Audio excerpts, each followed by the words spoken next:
Today we're hearing about the Good Samaritan. Who exactly were the Samaritans? It's interesting to try to get a perspective on them because it's very significant to know who they were and how Jesus was very courageous in his way of raising them up. The Samaritans were a group of people that lived not very far from Nazareth. When the Assyrians, about 700 years before Jesus, came in and they captured the northern part of what we call the Holy Land, they took Samaria and they took many of the people and took them off as slaves.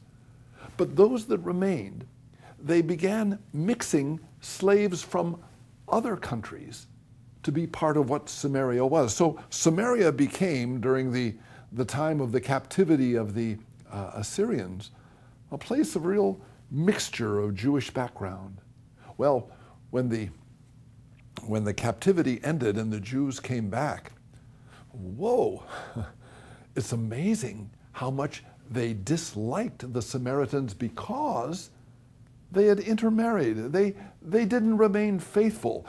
The Jews considered them heretics. And what's fascinating is that this happened 700 years before Jesus.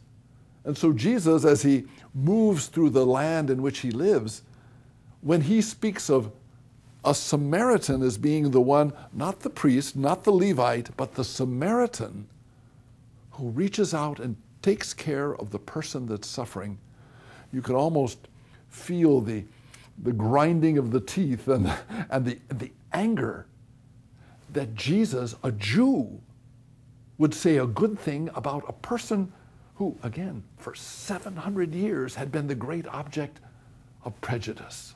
Now, what it says to us is we've got to really examine our own lives and be very careful about the people that we think we're better than they are.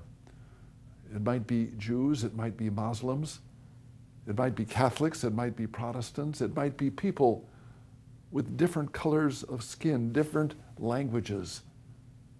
The call of the Good Samaritan is the raising up of people that are held in prejudice, and Christ says, look at them and find goodness in them.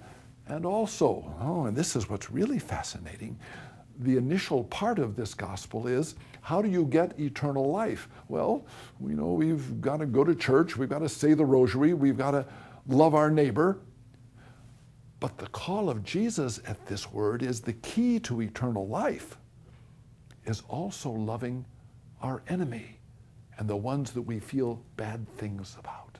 A challenge, the Good Samaritan.